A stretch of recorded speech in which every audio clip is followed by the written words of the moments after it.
Galera, o Wingman finalmente chegou ao fim. E hoje eu vou estar comentando com vocês um pouco sobre o que eu achei dessa série. Será que ela foi boa?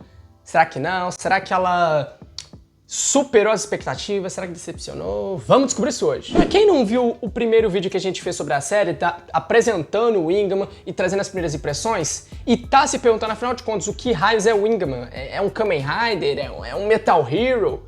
Fica tranquilo, eu vou te explicar agora. Bom, o Wingman, ele é um dorama de tokusatsu, que é baseado no mangá Wingman de 1983, que foi escrito pelo Masakazu Katsura. E a série em si, ela foi produzida pela Toei Video e pela TV Tóquio, e ela comemora os 40 anos de lançamento do mangá. A série estreou lá no Drama Choice da TV Tóquio em 22 de outubro de 2024, sendo exibido de meia-noite e meia a 1 da madrugada. E a série basicamente nos apresenta Kento Hirono, que é um fã de tokusatsu e um aluno que tá no segundo ano do ensino médio. E o Kenta tá, vivendo uma vida bem monótona, com as pessoas ao seu redor sempre olhando pra ele de uma forma bem fria. Até que um dia ele é visitado por uma misteriosa garota que se chama Oi. E ela diz a ele que escapou das garras do mal, que veio de um mundo totalmente diferente do dele.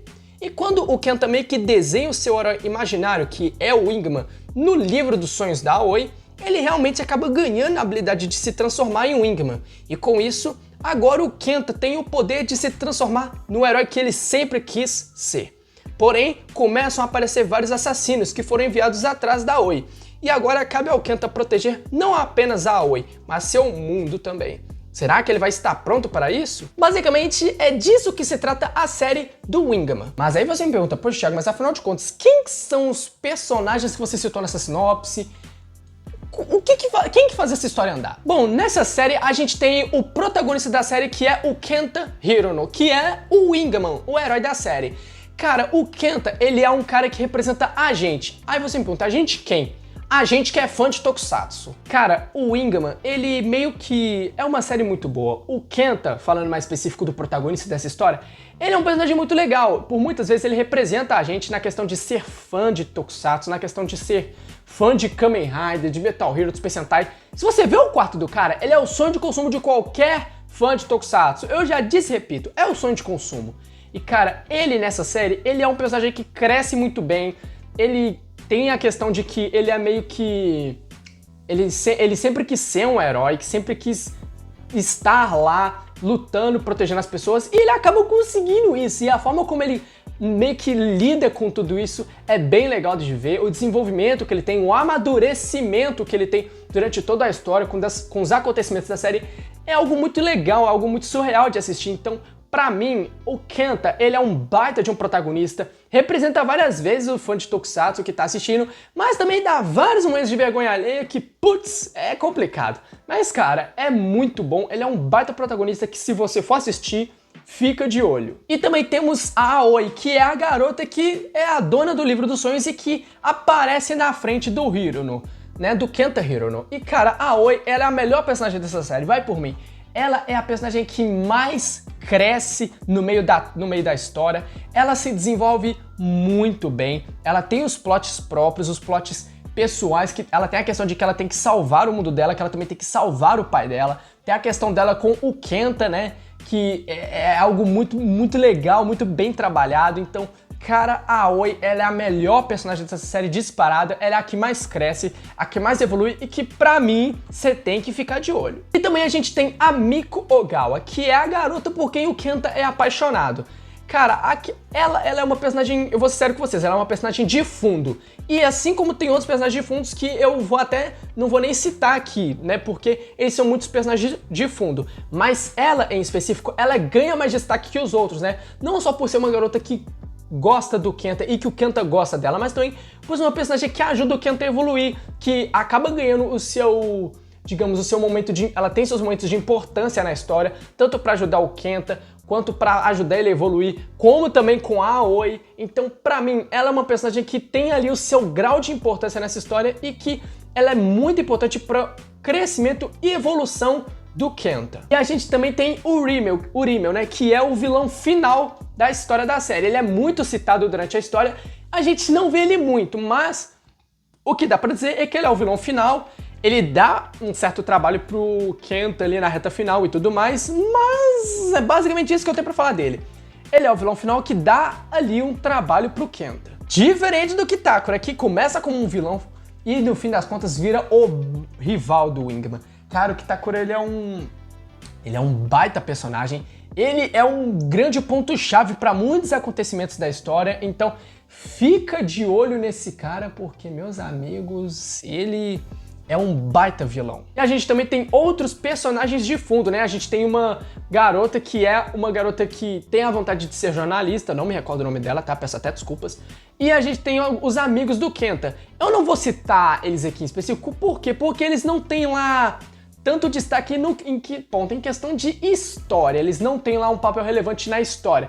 Eles têm um papel relevante mais para a reta final, sendo mais específico lá pro último episódio, penúltimo episódio, mas na série inteira eles são mais meio que elenco de apoio e olhe lá. Mas claro, agora eu vou falar um pouco mais abertamente sobre o Wingman. Então claro, se você não assistiu, não quer spoiler, fica tranquilo, você pode assistir porque não vai ter spoiler. Brincadeiras à parte, eu não vou citar acontecimentos específicos de episódios aqui. Quando eu for citar, eu vou avisar, mas basicamente eu vou falar bem por alto o que eu achei da série e tudo mais. Então, fica tranquilo que quando eu falar algo que vai dar spoiler, eu vou avisar. E bom, um ponto que eu queria começar destacando como positivo é a história da série. A história de Wingman é uma história ela é uma história muito simples, né? A série tem 10 episódios e ela nos apresenta uma história simples, mas ela traz uma história simples que é bem feita e que é bem trabalhada. Por quê? Porque ela meio que consegue trabalhar o plot central dela e tudo mais, mas também consegue trabalhar os subplots, no caso os plots dos personagens em si. E a forma como ela trabalha isso e meio que conecta de forma bem discreta na história central é muito bem feito. A história da série, ela é uma história simples, ela é uma história, tipo, que tem começo, meio e fim, e é uma história que em poucos episódios eles conseguiram trabalhar muito bem, conseguiram desenvolver ela muito bem, e ainda conseguiram trabalhar os plots dos personagens. Então, a história dessa série, a história de Wingman, ela é um baita de um ponto positivo, porque ela é uma história que vai te surpreender, que vai te emocionar, que vai te deixar maluco enquanto você assiste. E pô, até porque ela é uma história, ela é uma série que traz muitas referências a Tokusatsu clássico, a Tokusatsu atual. A gente, por exemplo, em vários momentos a gente tem referência pra Kamen Rider Drive. Em alguns momentos, né, a gente teve uma referência pro Kamen Rider Drive. Tem muita referência pro Gavan, pro Charivan, pro Shider. Então ela é uma série pra todo mundo ver. Pra quem é fã de Tokusatsu antigo, pra quem é fã de Tokusatsu novo. É uma série que tá ali pra agradar todo mundo. Ela sabe dosar os momentos de comédia com os momentos de tensão. Ela sabe dosar a questão de, tipo assim, os momentos de dorama, até porque, vamos deixar claro, é um dorama de Tokusatsu, mas ainda é um dorama, ou seja, ela tem ali os momentos, vamos dizer, um pouco melosos, né? Momentos de casal, por exemplo, do Kenta e tudo mais, do Kenta apaixonado com um personagem específico, né, e tudo mais. Então, a série, ela soube dosar tudo isso, não à toa, ela foi uma série que agradou muito, todo mundo que viu gostou. Eu, inclusive, achei maravilhosa essa série. Então, a história é um baita de um ponto positivo. E não só ela, mas os protagonistas dessa série são outro ponto muito positivo. Cara, os protagonistas, sendo mais específico, o Kenta e a Aoi são um baita ponto positivo nessa história. Por quê? Porque o Kenta, como eu disse, ele representa o fã de Tokusatsu nessa história. Ele faz muita pose, é muito legal porque as referências que ele faz não são referências jogadas ao vento. Por quê? Porque ele é um cara que sabe muito de Tokusatsu. Então vamos supor, ele tá lá transformado. Se ele fizer uma pose, vamos supor, parecida com a do Gavan ou de algum personagem, ele não está fazendo por acaso, ele está fazendo porque ele conhece aquele herói. Então, os protagonistas são muito legais porque meio que o Kenta representa o fã de Tokusatsu e a Aoi representa aquela pessoa que não conhece nada de Tokusatsu, mas que é amiga e convive com alguém que é fanático por aquilo. Então a interação dos dois é muito legal de assistir, o desenvolvimento da relação deles. Então, meus amigos, a forma como a relação deles é trabalhada nessa série é muito, muito bem feita. Meio que o triângulo amoroso que eles fizeram com o Kenta, Aoi e a Miko foi sensacional, foi uma coisa tão bem feita que a gente ficou em dúvida sobre de quem que o Kenta gostava.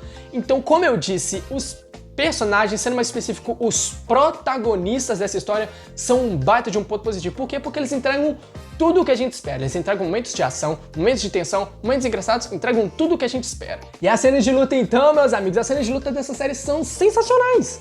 Cara, é muita referência. Tem referência pra Space Squad, tem referência pra Gavan, tem muita referência. As cenas de luta, pra quem não sabe, estão a cargo de quem, galera?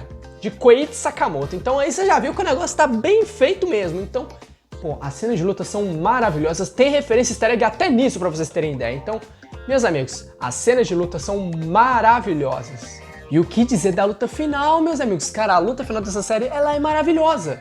Ela é incrível. Porque, cara, ela é uma luta final carregada de emoções, com uma carga dramática enorme. A gente tem uma cena muito espetacular do Kenta fazendo referência direta pra Ultraman. E, cara, foi uma luta final de tirar o chapéu. De tirar o chapéu. Foi uma cena que deixou eu maluco quando eu vi e que, pô, me surpreendeu demais. Então, cara, pra mim, as cenas de luta dessa série são sensacionais. Em específico mesmo, a que eu mais gostei foi a luta final e a reta final, que são sensacionais. Me leva a outro ponto positivo. Esse ponto específico vai ter spoiler, então se você não quiser saber qual foi o que eu achei da reta desse ponto específico, é melhor pular, porque esse ponto aqui vai ter spoiler. Mas galera, então, a reta final dessa série foi de tirar o chapéu. Por quê? Porque a gente tem a luta final do Wingman, a gente tem a morte da Aoi, que é algo que ninguém esperava que fosse acontecer, mas também a gente tem meio que não vou dizer que é um retcon, mas a gente tem um acontecimento que é o quê? O Kenta maluco escrevendo no livro dos sonhos que ele quer que a Aoi volte à vida de um jeito ou de outro, e o pai da Aoi, que foi o criador do livro dos sonhos, dizendo que o livro não realiza esse tipo de desejo, mas, cara, aparentemente o livro realiza sim. Por quê? Porque a Aoi volta à vida. Só que meio que parece que o livro faz uma troca, tipo, a Aoi vai voltar à vida, mas você não vai se lembrar dela. E cara, isso foi algo mega cortante, por quê? Porque ninguém esperava que isso fosse acontecer, eu não esperava que fosse acontecer desse jeito, eu queria que ela voltasse, mas do jeito que foi ali, cara, e ainda com a Aoi admitindo no fim das contas que amava o Kenta, mas não falando pra ele, pô, deixou as coisas muito mais malucas, muito mais emocionantes. Então, cara, pra mim, a reta final foi algo de tirar o chapéu, que deixou a gente, tipo, com o coração na mão, porque foi muita coisa. E, cara, foi simplesmente mega emocionante. E você me pergunta, poxa, Thiago, mas teve coisas que você não gostou? Pô, teve, mas são duas coisinhas. O vilão final, o Uriel, foi uma coisa que eu não gostei muito. Por quê? Porque ele foi muito falado na série inteira. Porém, como são poucos episódios, eles preferiram focar mais nos personagens, no andar da história. E o Uriel acabou não tendo tanto protagonismo. Protagonismo em que sentido? Ele não teve aquele protagonismo que ele merecia como vilão. Então, ele, como vilão, não me agradou muito. Ele deu trabalho pro Wingman. Nos poucos episódios que teve, ele conseguiu meio que, vamos dizer, fazer uma baguncinha ali na cidade. Mas eu senti que ele poderia ter tido um pouco mais de destaque. Mas, fora isso, ele foi um vilão. Um bom vilão. Mas eu só achei que ele poderia ter tido mais destaque na série em si. Porque ele foi muito mencionado, mas apareceu muito pouco. Se eu não me engano, ele aparece em quê? Em 2, 3 episódios. Um ponto negativo é que não tem segunda temporada. É um ponto negativo bem bobo, pra falar a verdade, mas é porque eu queria que tivesse segunda temporada. Por quê? Porque a história da série foi muito boa. Eu acho que tinha material que eles podiam, tipo, estender um pouco mais a história. Em alguns pontos, tá? Em alguns pontos, não tô criticando nada, mas eu queria que tivesse uma segunda temporada, mas infelizmente parece que não vai ter. Pelo menos não por agora, né? Mas, meu pessoal, esse foi o vídeo de hoje. Deixe nos comentários se você assistiu o Wingman, se você concorda comigo, se concorda com os pontos positivos e negativos que eu falei aqui. E, principalmente, o que você achou da série? Eu amei. Sério, amei. Uma das melhores séries de Tokusatsu que teve no ano de 2024. E, cara, é isso. A gente espera que em 2025 ou 2026 agora tenham uma segunda temporada, não sei. Mas, aparentemente, até o momento que eu tô gravando esse vídeo, não foi falado nada sobre isso. Mas, cara, deixa nos comentários o que você achou dessa série. Enfim, galera, esse foi o vídeo de hoje. Se você gostou, deixa o seu like, se inscreva no canal caso não seja inscrito, ativa o sininho das notificações e, claro, não esquece de compartilhar esse vídeo para o máximo de pessoas que vocês puderem. Então, galera, é isso. Muito obrigado para vocês que assistiram até aqui. Um forte abraço e até a próxima!